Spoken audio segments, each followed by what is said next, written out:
Make sure to subscribe to Ben on YouTube so you can stay up to date on everything Humble. Yo, welcome back to the show. Welcome back. Go home and stay home.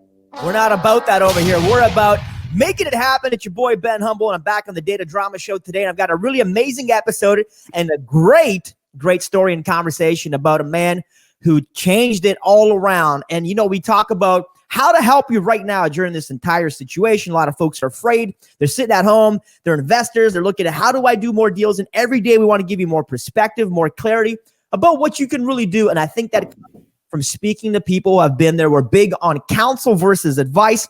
All right, here's the deal. Today I got my man, Don Costa. This guy's flipped a lot of properties. He's got an amazing business out in California.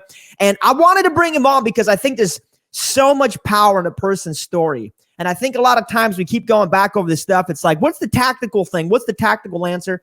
And a lot of times when we talk about the tactical answers and we give you that, folks don't usually apply it. They don't do the work. And I hear this as a mentor all the time, like, what's the answer to this question, but folks just won't apply because they lack the confidence. Or maybe they're in a position where they've got an internal limiting belief.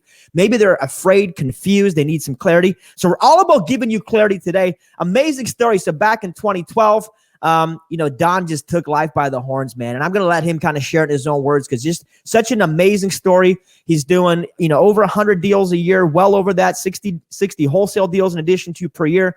Just so much volume. And it's amazing to see somebody out in the California area doing that because he's all up and down kind of the Bay Area, California area, inland is that kind of thing. So without further ado, let me bring on my man here real quick, Mr. Don Costa. Welcome to the show, buddy. How are you, man?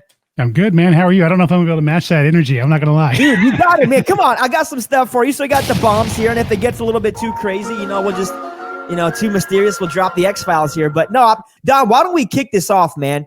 Could you kind of give us some insight, like prior to 08, which led to that kind of appeared in your life? And I know you're very willing to share. By the way, folks, Don has an amazing show called Flip Talk. I was checking it out today. We'll have Hans throw it up on the screen here real quick. Make sure you go after this and check out my man's show. Just keep getting around the right people because every day I want to bring you more and more amazing entrepreneurs in this space. So, Don, give us a little bit of story, man, here before 2008. Where was your life at? What were you doing? Walk us through it, would you? Yeah, I've been an entrepreneur my whole life. Like a lot of us who get into, I think, real estate investing, we want something better for our lives and don't want to be confined by a clock. And that's kind of who I am, born and bred. And I started in 2003 being a real estate investor. I started knocking on doors. I'm going around with pre-foreclosures in California, knocking on doors, talking people into me being the solution for, them selling their home. And did really, really well. Did subject to transactions, which, if anybody doesn't know what that is, it's taking the property subject to the existing liens or loans and leaving those in place, still taking possession of the property and rehabbing the property. And I know Sean, I just saw Sean pump on here. So Sean is a friend of mine. But anyway, started doing that kind of thing, having a good time, making a lot of money, thinking that everything I touched turned to gold. Doing crazy stuff, buying nice cars, buying nice clothes, opening multiple businesses, and just having a good time. So you were doing all that stuff prior to 2008, right?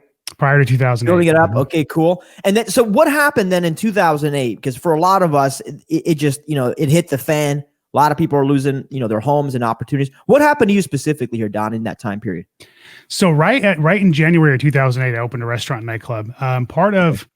Part of my everything I touch turns to gold mentality at the time being, I was a tool, to be honest with you. I just thought I was the greatest thing since sliced bread. And I had, like I said, multiple businesses. I had a real estate company, property management company, mortgage company. I was flipping houses. I opened a restaurant and nightclub. I did a bunch of other stuff. And I was actually warned going into 2008, about 6-8 months before everything kind of hit the fan, that I should sell everything I had and move into an apartment and just wait. And I thought, put me in any city, anywhere, and I'm gonna make 10 grand in a week. No big deal. So I had this attitude, and 2008 hit. I just opened a restaurant and nightclub, sunk about $750,000 into it. And suddenly couldn't make any money in real estate, suddenly couldn't make any money in my other businesses, and just slowly started to die, slowly started to lose everything, and as everything kind of fell apart, I sunk my heart and soul into trying to keep that nightclub open and operated that thing for about 4 years as I basically, financially bled to death, for lack of a better term. We came to Canada in 1991 with nothing but a will to thrive.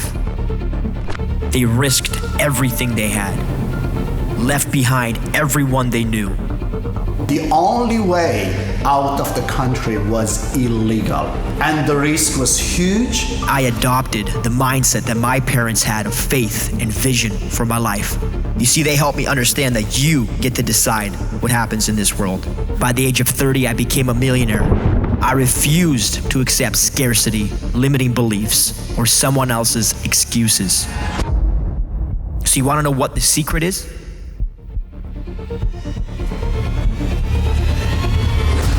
People ask me all the time, what's the secret? You want to know what it's going to take for you to succeed? Here's the truth.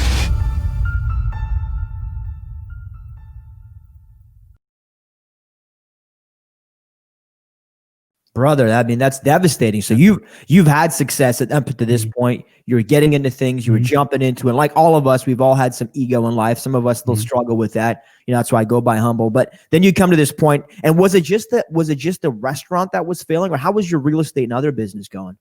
Well, the real estate you effectively was dead. And part of it was that, you know, I at the time, like say 2009, 2010, I could have got back into it, but I was so distracted by trying to hold just life together. And I was so afraid of real estate because I thought it had destroyed me because it had let me down, right? That period of like almost 8-9 months a year between 08 and 09, where you really couldn't effectively make money in real estate. I thought real estate had let me down. And so I focused in on the one thing I had left to fight for, which was that restaurant and nightclub, and didn't focus in on anything else. So I wasn't making money in real estate. I wasn't making money in anything. And I was over leveraged, and I had so many obligations that I just bled through whatever money I had left, you know. And before I knew it, like I said, I was broke. I was going to the gas station with quarters, buying a gallon of gas at a time. I was, going to, try and take my family to Taco Bell one time, thinking I had money. My card wouldn't clear. I had to leave. I had to collect my family and leave Taco Bell. And you know, with my kid basically asking me, "Daddy, why didn't that mean guy give us our food?" You know, I was leaving my family down, letting my family down, going to the grocery store with a calculator, playing Russian roulette with lights and water. I mean, it was one of those things. You go into survival mode and you're focusing on the little pebbles in front of you instead of the big boulder that's going to solve your problem. You're just focusing on getting through the moments instead of like changing your life. And that's kind of where I ended up. So that kind of forces you as a person as to kind of contract all your activities. You're right. You're focusing on the little things in front of you instead of the things that can truly actually help, which is doing more deals. Paint us a quick picture here. Were you just not able to get the right prices on the deals? Were they not selling? What specifically on your real estate business wasn't working for you anymore? I wasn't focused on it. I got to a point where I wasn't even trying. That's really, it was me. It was just that my head was in survival mode. So, and I thought that the market was falling, but in my head, I thought I couldn't make money then, which I was wrong. Don't get me wrong. I was wrong because at that time, and especially in 09, coming into 09 and out of 09, like if I would have been back in and I'd have been hustling and focused on my core competency, staying in my lane, I would have made a tremendous amount of money.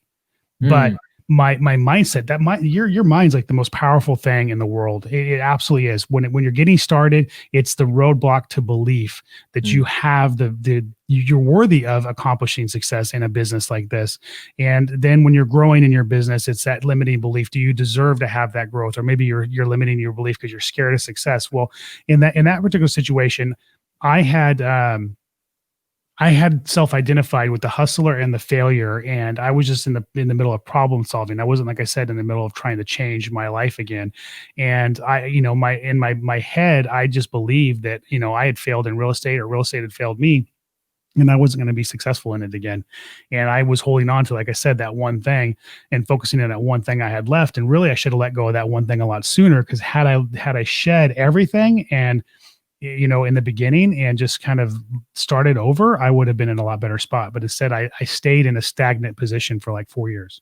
So you said that the mindset is the road to belief. I love that, because it just comes to reiterate how important the way we think about the situation is, and how long it takes us. How long were you in this period then of just kind of consolidation or broken down? How long did it take you to finally start picking the pieces back up? It wasn't like we closed the restaurant in like August of 2011. We finally just let go of that, because like I said, it was just a slow bleed. Mm. And I was trying to get a job. I was overqualified and undereducated. Nobody was hiring me. No one was hiring anybody back in 2010, 2011. It just wasn't happening. So I was trying to get a job. I was failing my family. I had a Christmas where I couldn't get my kids the presents they wanted, and just watching them, opening the presents, hoping the next one would be the one they asked for, and it wasn't there, was just soul crushing. And I had, all these things going on, and nothing left. And I had to take this accountability of myself. Like, what am I good at? At the end of the day, what am I good at? Well, I'm good at identifying a deal and putting money together. Well, but real estate let me down. Right. And that was all in my head. Is there proof of concept? Can I get back in it again? And I literally sat in my chair for almost a year in this like depression. As we were going through the end of the restaurant, tail end of the restaurant and closing it. And then, right afterwards, I was like hiding in my house. And one day I was sitting there watching TV, and I opened up my laptop and I just put a post in Craigslist, and I'm like, capable and experienced flipper looking for, money partner, must be close enough to have a cup of coffee. And I don't know why I posted that day. It was a wild hair. Right. And I got 6 people that responded. One I ended up having coffee with, but I still didn't have the confidence to close. And I met with this guy for hours and hours and hours for a couple of weeks. And I didn't have the confidence to ask him to just commit to backing me on a deal. Until one meeting, I was sitting there and I got a text message from my wife about 2 hours into this meeting with this guy. This guy could talk, right? And I get a text from my wife that our water been shut off. And I looked at the text and I'm like, okay, I can go home with my tail between my legs, or I can get the commitment. And this is, I would say, probably like December of 2011, January 2012, right in that area. And I'm sitting there. And I get this text and I'm like, there's no way I'm leaving this meeting until I get this guy to say he's going to back me on a deal. And the rehabbing is what I knew, right? That's what I knew. I didn't understand wholesaling yet at the time. I knew rehabbing. And so I wanted to get a rehab. So I sat there and I got that guy. I drank like a Trenta black tea from Starbucks, and I had to pee so bad, but I did not move until I got that guy to commit to funding. And so he committed. I had already started networking with agents and stuff like that, other wholesalers before that. I got an agent to bring me a deal in June of 2012. We closed on that deal. And September of that year of 2012, we sold it and made 20 grand. I got 10. He got 10 because he put up the money. I did the work, and I was back in business. Dude, I love it. So you did a JV to get out of it, but something really key that you touched on, and I want to just reiterate, is that the pain was so deep when you finally got that. Maybe it was a defining moment for you. I don't know. But like when you finally got that message from your wife, it was like, I don't have another choice. I don't have a choice. I think a lot of people, Don, like they have other choices, and that's why they're not doing it. Like right now, as we move into this entire unknown situation, the market could drop, there's all kinds of different things, but people are like, they've got an exit. They've got a plan B. You didn't have a plan B. Your whole thing was like, I'm going to sit here, pee my pants, and close this deal. So can you talk to us about that, man? Because I know what that's like to be so back up against the wall. The only option you have is to fight. But sometimes you either have to put yourself in that constraint, or life's going to put you there. And then at some point, you're going to have to make that conscious decision. So does everybody have to go to that point? Or like, how can somebody else, like get in that situation and then want to fight back? What do you think it is? I don't think that you have to go to that point. I think that some of us we're gluttons for punishment, right? Like I've learned as I become more self-aware that I tend to operate best in a pressure cooker and do my best work in a pressure cooker and, in chaos. And, for whatever reason, sometimes I don't motivate until I get to that end result. I'm working on that. Obviously, I've been successful with staying out of some of that for the last number of years. But, it's a mindset thing. A lot of people will give me credit for, you came back, you had the strength to come back. But yeah, like you said, I didn't have an option. I got to a point where I had no other choice. It's like, when you have an addiction to, a substance, you have to hit rock bottom before you can start a new life. And that was kind of the same situation as I actually had to hit to rock bottom to get rid of my fear. I think part of it for me was, when you're new, you have this naivety, right? You have this, like, nothing's went wrong. The world is before you. You're optimistic. You can conquer anything you want to conquer. And you go out and you do this business thing or any business or any opportunity with all the gusto in the world, because you don't know what you don't know. You don't know what can go wrong. And there's a beautiful thing in that. It's the innocence of being brand new in this business, that you take on challenges. Like I took on challenges when I was new and made a ton of money that I wouldn't touch with 10-foot pole now because I understand the risk, right? But at the time I was able to pull them off. And there's something beautiful about that. When I was getting into it the second time, I didn't have that. And sticking my toe in and trying to figure out if it's safe to go back into the business, I didn't have that because I knew all the things that could go wrong. And so that's where I was in a different place, I think. And I had to hit rock bottom in order to get over that fear. Powerful. If that makes sense. Yeah, it absolutely does. And just a couple of things I want to touch on, because I think this is such a significant conversation. Folks, that here on this show, I like to just go deep, give you the raw and the real, because there's two things that you kind of touched on. I want to jump into, which is that number one, everybody I talk to, like I come from communism. I literally escaped the country, come from communism, oldest of 9 children, no silver spoon. I think we look at people sometimes, Don, and we say, man, must be nice. That person got lucky, or at some point in the journey that they were benefited somehow. But the truth is, anybody can come back. Anybody can decide to pick it up. And I love talking to seemingly normal folk and just like, hey, this guy's a huge success story, but he's a regular individual who just applied more pressure, more time, and he's pushed further and longer. But anybody can start. Would you agree with that, Don? That are there any limitations if you're in Canada or the United States why you can't make that same conscious decision that you made there when you got that text from your wife? No, there's nothing that holds anybody back. And looking back on it now, my mindset at the time was I had to have a backer to get a deal. But the reality is that was even flawed, because if you have a good deal, you're going to get the money, or you're going to be able to wholesale it. And there really isn't any limitation. The one thing I want to share here that I think is like the cherry on top of the whole story is when we closed that restaurant and nightclub, the landlord, because I couldn't fight the landlord, he got $1 million judgment against me.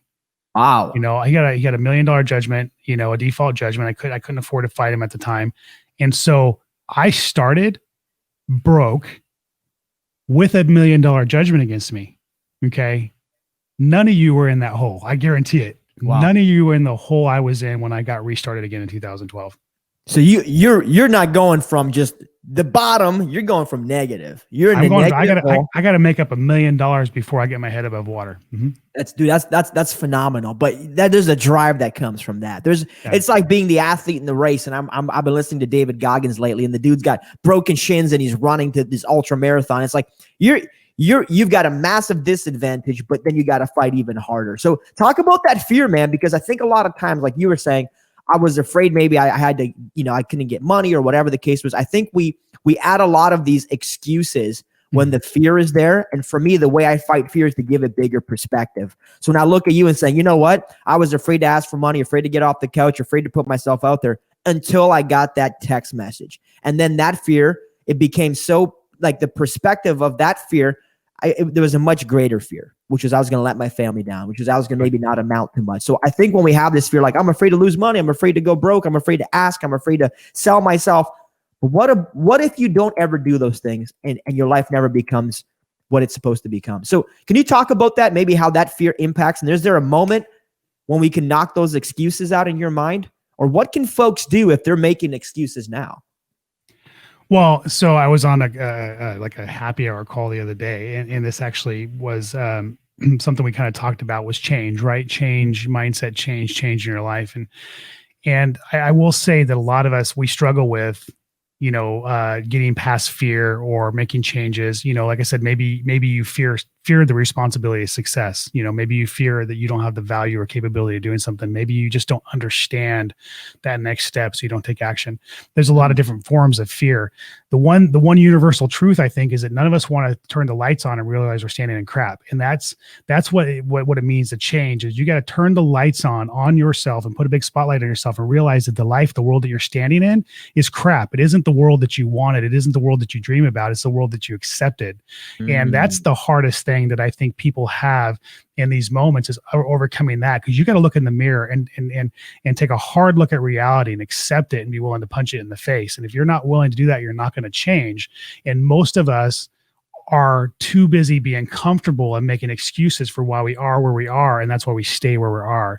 And until you get sick and tired of it, or you drop a sack, right, for lack of a better term, you're not going to take action because it's too real. And that's really what it comes down to. So for some people, it's got to suck bad enough to make a change. For some people, maybe me just saying it will be that life bulb moment of going, you know what, you're right. This isn't what I want. And in order to have a different life, I'm going to have to accept that the life that I've been living in has not met my standards. And that may mean you have to leave a relationship. That may mean you have to end a friendship. That may mean you have to quit a job. That may mean a lot of different things, but whatever it is, it's going to have to happen or you're not going to get anywhere. Dude, I'm going to have to drop. There's a bomb for that, because you said you accept the reality that you're in. And I think you're right. I think you have. Did you drop a boing? Is that a boing? Who's dropping boings here? Is that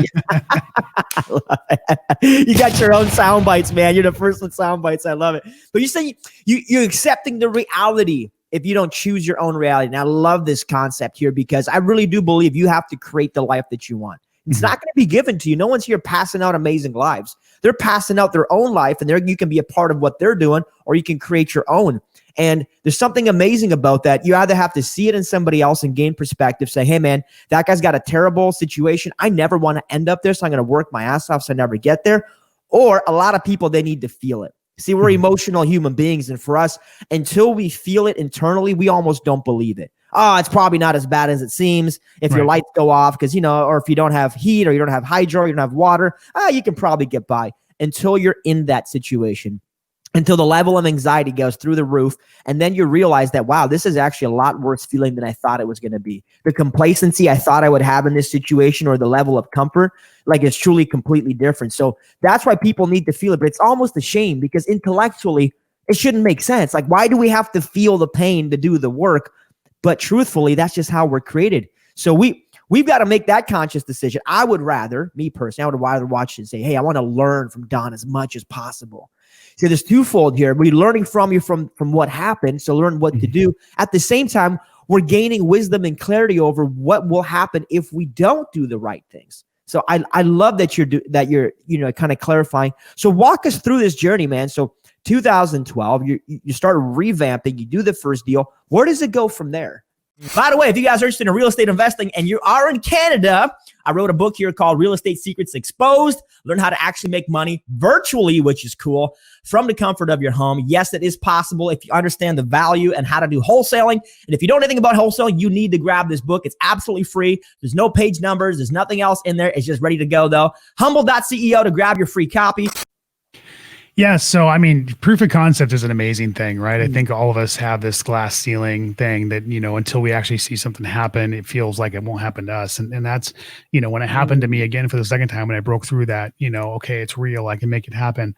Then it was just on, Then, so we sold that one in September.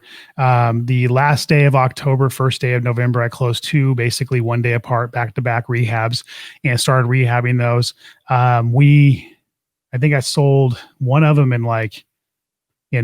I picked up another one somewhere in that area. I had one that I had a couple of sellers fall out of that closed in June. I think I had two of them close in June, but so, I did two and one and so on and so forth. By June, I had accumulated almost $500,000 in the bank, like $400 something thousand in the bank. Dang. And so it was just like, we do two here, three here, four there, one here, and just started building momentum. And, I started, right out of the gate, I started building my team. Like, I had a buddy of mine that was great at managing people.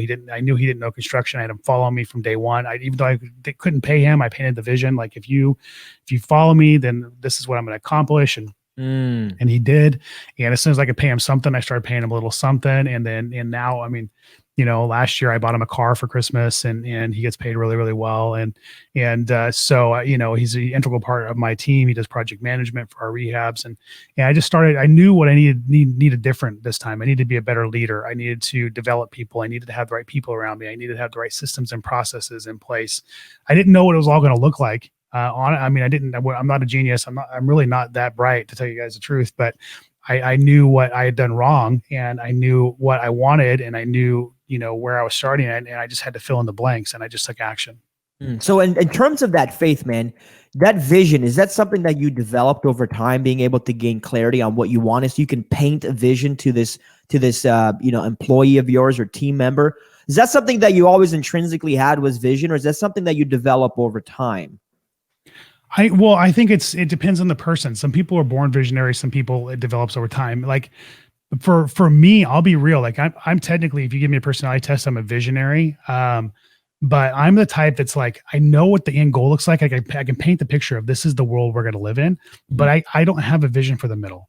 Okay. And so I'll go, okay, so baby steps. Like for instance, when I changed over and I started having lead managers, I said, okay, I don't know. I know what the end's going to look like. And here's the beginning. This is the exact conversation I had. Here's where we're at. And here's where I want to be. I said, I don't know the middle. I said, so every day we're going to figure out what's broken and we're going to start fixing it. So basically throw it against the wall and find the cracks and fill them in. And I'd meet with them multiple times a day. Okay, what issues are you having? What struggles? Where it's a disconnect? Where do we got to fill in the cracks? And we started. I didn't do that, boy. So we started doing that and started filling in the cracks. And that's really, I think that again, it's just about taking action. So I'm like half visionary, and I think just understanding that as you see what's wrong, it's going to be easy to fix is where you need to be. So it's kind of equal parts. And I love you're saying that, but it's kind of equal parts fear and excitement at the same time. It's like, hey, I know where I need to get. I have an idea of what that looks like, a snapshot in my brain. All it takes is a little picture, right? I want this picture, I don't know the middle section. So you and I are very much aligned that way, I think, in the way that we think and we see the world. But then it's about your personal development will help you fill in the gaps, because as you develop more as an individual, as a business owner, you know that you have to hire better people, the right people who are talented. We stop saving money. We stop trying to cheap out on hiring people, and we start spending more. We stop cheaping out on marketing and understand that it's a business and we have to invest into our business in order to get a return. So is personal development, do you think, the key ingredient in the trial and error between the vision and the initial, or what other ingredient do you think is a huge indicator for people that are trying to further their ability to, see the vision, but then also execute on it? Well, I mean, personal development's always huge. You got to always be growing. Personally, I think trying to become personally aware of your faults is another part of it. Understanding, how other people communicate and how they see the world and what motivates them is huge as well. As a leader, as a visionary, I think just accepting, the dream you have and being able to articulate it in a way that even you understand it, right? But sometimes, everybody's built differently. They see the world through different lenses, and being able to articulate that or communicate that in a way that motivates them is huge as well. And that definitely takes self-awareness, which is a huge part of personal development. Understanding too, I think, becoming balanced and being able to mitigate the risk that's involved with, sometimes, going after your vision, calculated risk instead of just complete blind ambition, if that makes sense. Absolutely. So there is a calculated component there. Like we're strategic in nature, right? Right. But I think the amazing part is this, that when you have that vision and you really jump for it, and I love this conversation, by the way, I think this is awesome. Right. When you want to shoot for it, the strategic part is this: I don't have all the answers, but if I don't try and I don't get in the middle of that activity, I'm probably not going to figure it out, because it's not really an intellectual conversation. It's an experiential one. So I have to try, I have to fail, I have to try, I have to fail. And then I start failing less. And I think it's people have a fear of failure, but I think it's just a matter of failing less and less at certain things. And then you fail at bigger things. Because I don't think if you're not failing at a higher and higher level, you're truly not growing. Would you agree? 100%. I think we all take for granted that we want to know what perfect looks like before we even start. And the problem is you just don't. You don't know what action is going to equal what result. And everything, I'm gonna tell you right now, like everything that I've learned, everything that has made me successful has been through action and trial and error. And, not, like I said, throwing against the walls and figuring out where the cracks are, not knowing the perfect end or the perfect path before I start. That's never been what's made me get any success in my life. It's always been taking that first step, and figuring it out along the way. One of the things, it just kind of to throw it in here is a little over a year ago, I was over 300 pounds. Now I'm about 230. I've lost over 70 pounds. Wow, dude, I'm dropping a bomb for that. That's awesome. Yeah. I love that. Getting healthy. And I always use that as an example because it's like, when you're losing weight, for anybody who's had to get healthy, like every action in pound really is exaggerated, because if you make one mistake, like you could go backwards, and you it's all trial and error, figuring out what foods are going to work for you, figuring out what exercise is going to work for you, and then taking those steps and that commitment every day. And the belief that you're going to get there is huge. And it's the same thing, whatever it is you're going to tackle in your life, whether it's getting healthy or building a business or doing anything, it's always that finding the belief and knowing what that goal is, and then trying to figure out what perfect little twist you can make each day to keep you on path to that goal. And, and that's what's going to get you there. And like I said, it's not having the perfect answer when you start. It's just, you're never going to start. You're not going to get there. Dude, now you're touching on the realness, though. This is what the show is all about. Mind, body, spirit.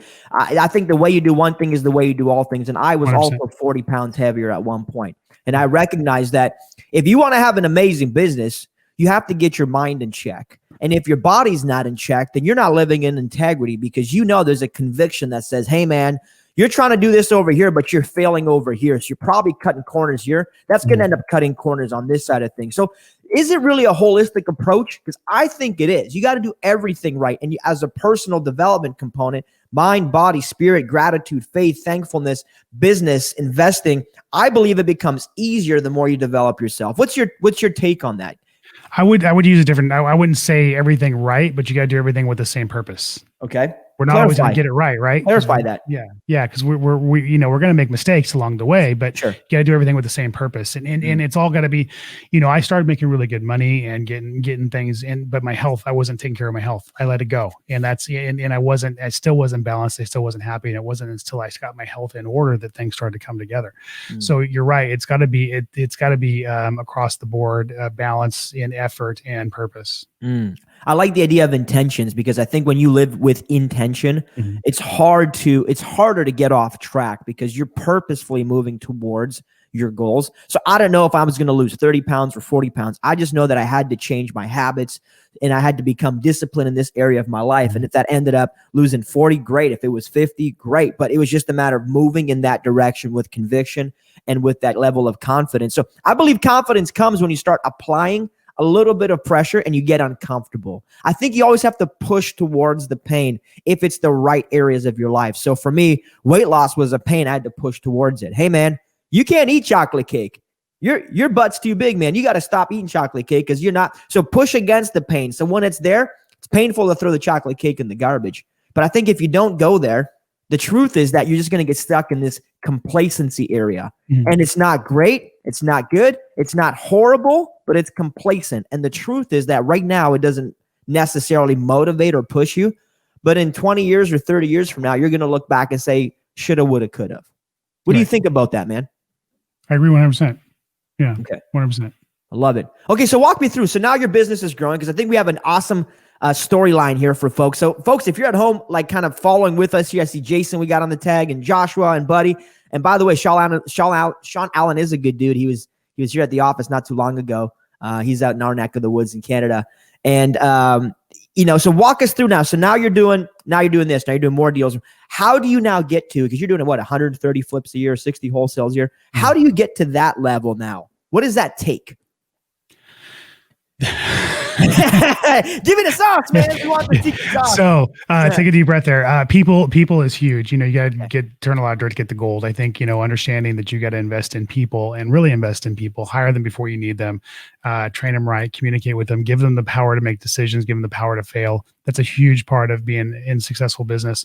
My first round in business, I was a bottleneck. I had to make every decision. I didn't trust anybody. And that was a huge component to my failure. The people behind me, my team, is the reason why we're able to do what we do. And that's absolute 100%. Systems and processes. A lot of people get hung up on systems and processes, but really systems, they're easy. They're just simply the box with which you operate in. So for instance, we use Slack as a communication tool. It's a perfect example of a system. And every property is its own channel in Slack, if you've ever used Slack, and basically all communications on that property, from the moment it's in contract to the moment we close and sell that property, is in Slack. Every ounce of communication. We don't email each other. We don't call. We don't text. All the communication goes in Slack. So we have one spot where we see a chain of communication. We see a chain of decisions being made. And that's a system that we had to learn to use, because we had the question of, well, who approved this and who approved that, and where is this document? And we needed something as we were growing as a company to hold us accountable. So even when we stand in front of each other and have a conversation, one of us is going to Slack the decision made in that conversation. That's a system. The way we pay our contractors, we make them pre-bill us. So if they're going to do work next week, today's Friday, they have to give us an invoice today for next week's work. We want them to do that for several reasons. One is they're setting a goal and telling us what they're going to finish. If they finish by the following Friday, they get their check on the following Friday. If they don't finish, they don't get their check. So they're only getting paid for the work they complete. On Monday, my team comes in and they know what our liabilities are for the week. They go cut all the checks, do all the reports, and they know what our weekly liabilities are going to be. We submit that to our lenders. Most of our lenders will disperse rehabs as we go, rehab funds as we go. So we disperse that we send those reports to our lenders. They give us the rehab funds before we have to pay the contractor. So we manage our cash flow that way. And so we're managing a lot of stuff. We know company liability. We're managing cash flow, where we have clear reporting to our lenders. Our contractors are setting goals. We're only paying them for work completed. So that one system of, you have to invoice us a week ahead and tell us what you're going to do, manages so many things in our operation that could become a nightmare in our business. So you start looking at your operation, you go, what are the things that really suck and how can I make it easier? What person could solve that problem, if they were going to excel in their role? What app or expectation can we set in our organization that's going to solve that problem moving forward? And then you start holding people accountable to those things. And that becomes what ultimately allows you to grow and be successful. I love that, because truthfully, the right people will build a system or process that makes sense, and they'll also enforce it, because a lot of times it's the accountability piece. And I remember you saying in a recent conversation, like, you guys are using Excel spreadsheets. There's no like crazy complicated thing. I think we probably overcomplicate this. And if you, who's doing approaching 200 deals a year, like if you're at that level, which is huge, using Excel spreadsheets, everybody else trying to build out these intricate CRM systems are probably wasting a lot of time. Would you agree? Yeah, I mean, I do, because, you look at like Builder Trend, and it's built more for builders, and then you look at some of these other programs, it's like everything's, we all run and manage our business a little bit differently. So all these products out there to help us manage our business, number one, is going to either be a learning curve for your team, or it's going to be something that's actually going to create more work for you. And so like my project manager, he tracks all his budgets in Excel. Project management happens to a certain degree through Slack, because that's where all the communication happens. This is going to happen on this date. This is who we're using, blah, blah, blah. A lot of that happens through Slack, but the budget management and all that, he manages in a Google Sheet. Our admin person tracks everything. All the expenses are actually paid out in QuickBooks. She puts everything in, and then they'll communicate, with each other as far as, okay, where are you at on your budget? This is what you spent so far, and so on and so forth. And that's a huge component to what we do. Most of the contractors we work with here in our state, they're not on computers. So for us to have a system where our contractors are having to check in through computers and whatnot, really will make things more complicated. So at the end of the day, we decided as an organization to keep it as simple as possible. I love that. Because we got to work with the people around us too. And you're absolutely right. A lot of contractors are in the industrial age of thinking, and they don't have access to all these tools, nor do they want it, in all fairness, right? And then the ones that do have all this high-tech stuff, they're probably charging a premium because they've built out their own companies. So I love that, because we use Slack for a lot of our communications as well. Could you give us an idea, like for somebody to do this kind of volume, what does the team need to look like? Is it a small office team with a ton of contractors? Is it, a lot of in-house employees? Like what do you find kind of works best for your model, just to give people some perspective? Yeah, we have 2 project managers, and we run contractors. So, and the way we run our contractors too is a little bit unique. Like, I look for contractors that are they're not brand new, but they're not well established. They're a couple years in the business and they're still hungry. And I'm looking for contractors that have their own crews. Usually they have it, anywhere from a 5 to maybe an 8-man team. Sometimes they have more and they can run multiple jobs, but they have their own hourly guys. I'm not looking for contractors that sub, because subs, first of all, if we're trying to manage subs, it's like herding cats. I'm going to have 10 project managers. Right. And then if you have contractors that sub, all contractors are doing is marking up subs. Yeah. So I'm looking for contractors that actually have employee teams, and the employee teams, they have painters, they have guys that can come in and do demo. They have, maybe a guy that can lay tile and do plumbing. And those really have been the ideal fit for us, because then we're managing the manager and he's managing his team. And so we're only managing that one person, and we know his team has worked with them, and they know him, and it works really, really effective and efficient for us. And we don't buy materials. That's the one thing. Like, we do not buy materials. We know what things cost material wise for the jobs that we do. And we have worked out some standardized pricing with our contractors. We'll pay $1 linear foot for baseboard. We'll pay X for a square foot for paint. We'll pay X for a certain light fixture installed. And those things, every year we sit down and we go through and what's working and what's not price point wise. And we set standardized pricing with the contractors we're consistently with.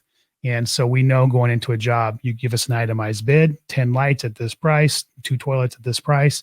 We were clear on what the scope of work is, and then they go buy the materials. Dude, I love that. Because it's organization, right? Really, at business, for any business to scale, you said proof of concept, which is huge, right. But you got to prove that your process works as well, because you can't scale chaos. And a lot of people try to, right. And the fact that you've got it so dialed in, it's amazing, because you can scale forever. I had my buddy Matt was on the show a couple of days ago, and it's very similar. They're doing a lot of deals. They're doing 30, 40 deals a month type of thing, and very, very dialed in process and procedure. So let me ask you this. Right now, a lot of folks are maybe the rehabbers and the flippers are watching HGTV, and they're like, oh my God, it's going to get hard out there. People are going to lose their homes. There's no deals. Like, there's so much misinformation right now. What is a rehabber supposed to do? Should they focus more on the wholesaling side of the business? Because with all this uncertainty, how are you perceiving all this stuff that's going on right now in the economy? So I'm a 2008 survivor or victim, however you want to look at it. Sure. And I'm going to be a lot more conservative than most when it comes to answering this. I don't chase shiny objects. One of the reasons why I think I've been successful this time around. I don't chase shiny objects. I stay in the lane I know. I'm a direct mail guy because I understand it. I don't go off on some of the other marketing channels just because I know direct mail. I know rehab. It took me forever to get into wholesaling just because I didn't want to have it affect my business, my rehab business, which it did. It impacted when I finally did it, but it ended up being a good thing for us. So the point is that I'm very slow to move and change. I stick to what I know. And the one thing that I am going into this, I'm being careful. I'm being more cautious. Yes, there's deals out there. Yes, there's deals to be done. But because I don't know the outcome, I'm a little bit more hesitant to be aggressive in this market.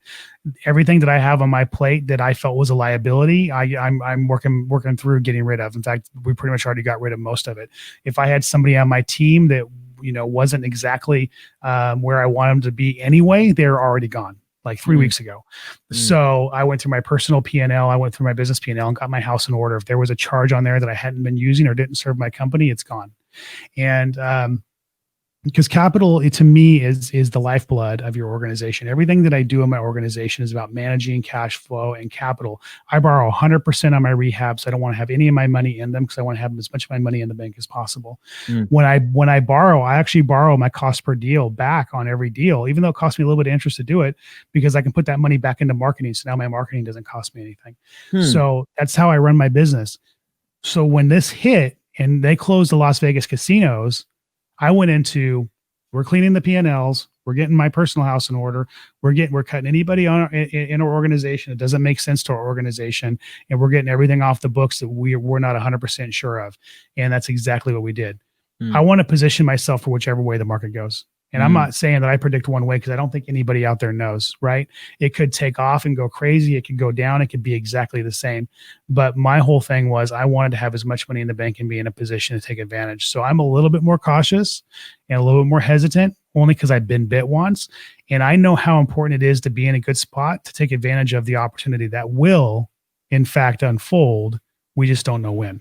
Yeah, you and me are thinking exactly the same on this piece. I keep telling folks here for the last couple of weeks, it's about preparation, not prediction.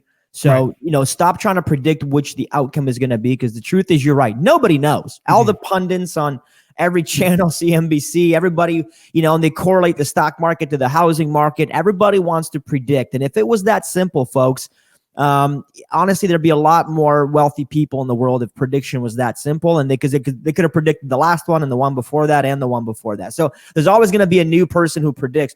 But I think getting prepared, you're right. If the market does nosedive, raising cash is huge.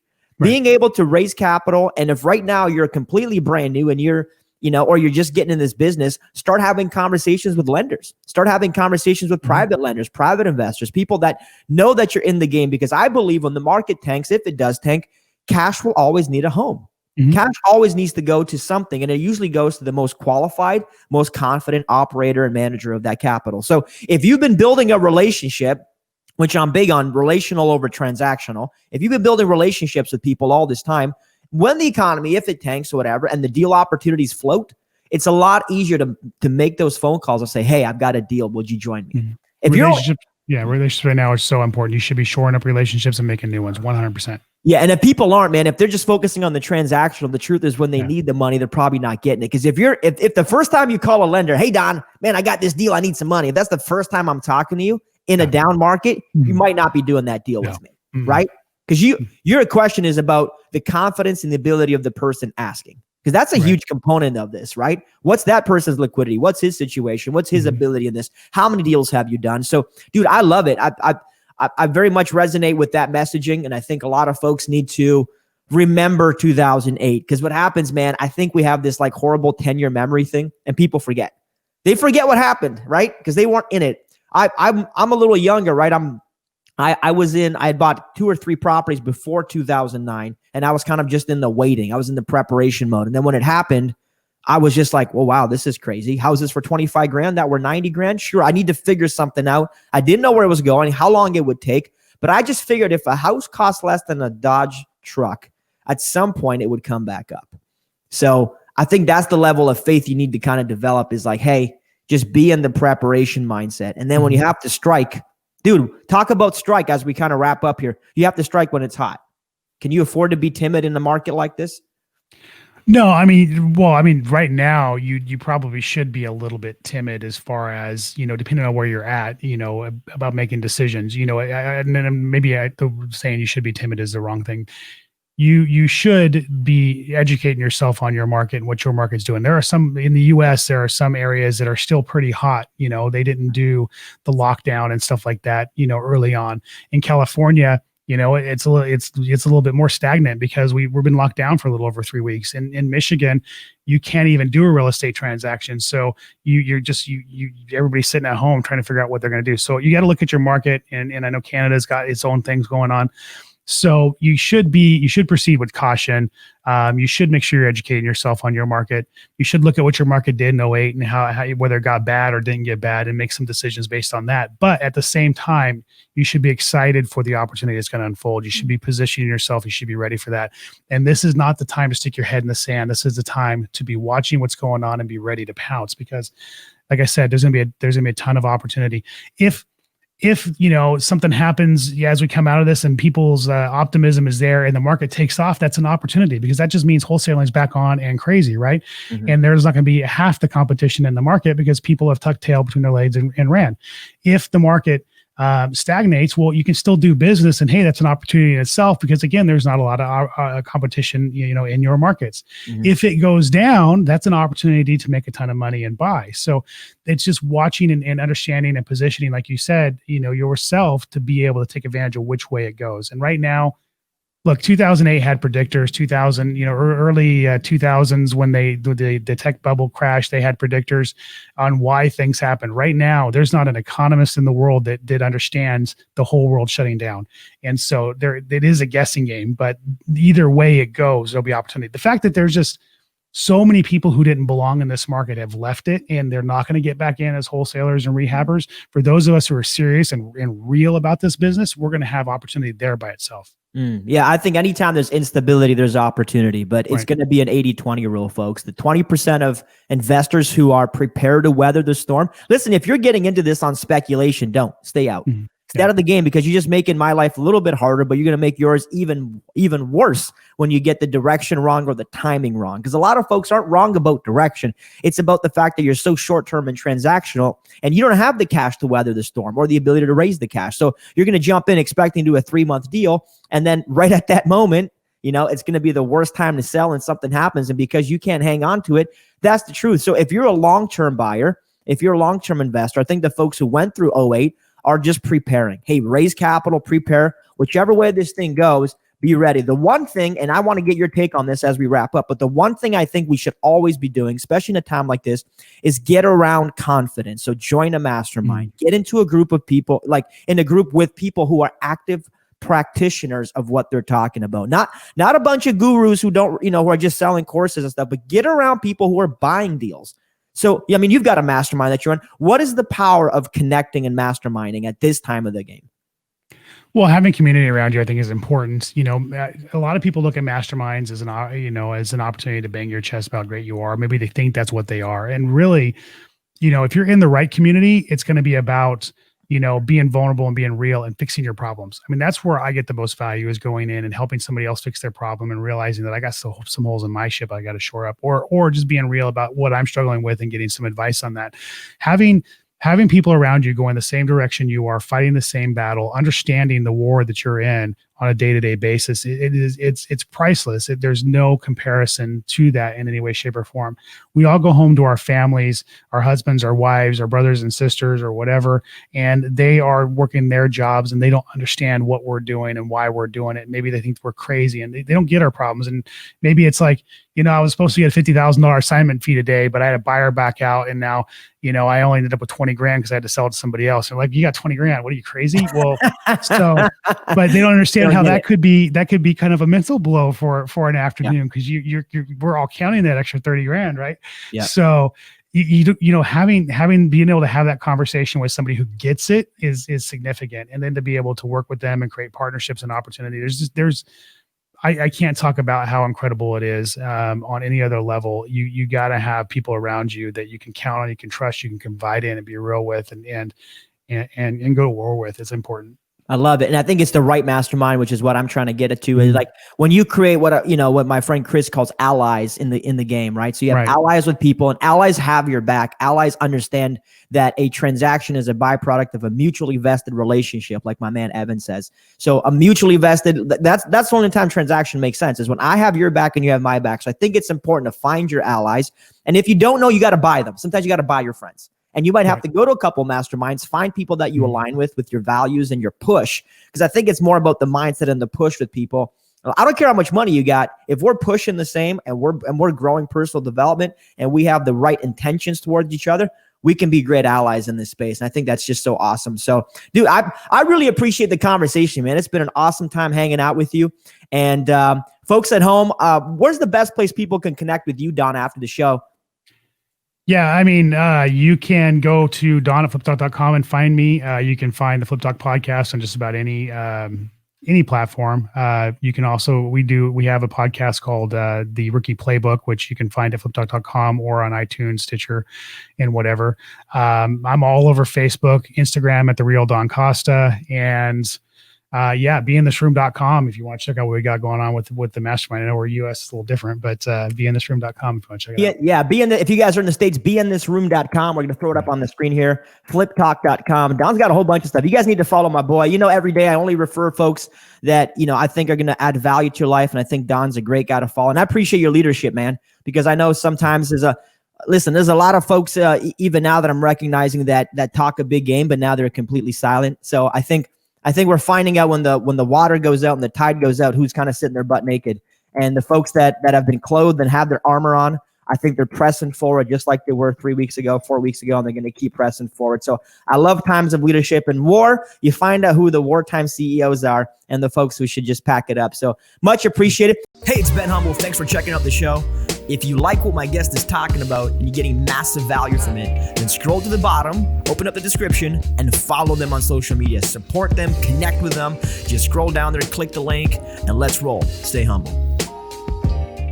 Make sure to subscribe to Ben on YouTube so you can stay up to date on everything Humble, featuring daily episodes of the Humble Podcast and weekly video content providing motivation, real estate strategies, and personal development for everyday life. Also, follow Ben on Facebook and Instagram for daily interactions. Check out humble.ceo and download a chapter of Ben's new book, From Communism to Capitalism, absolutely free.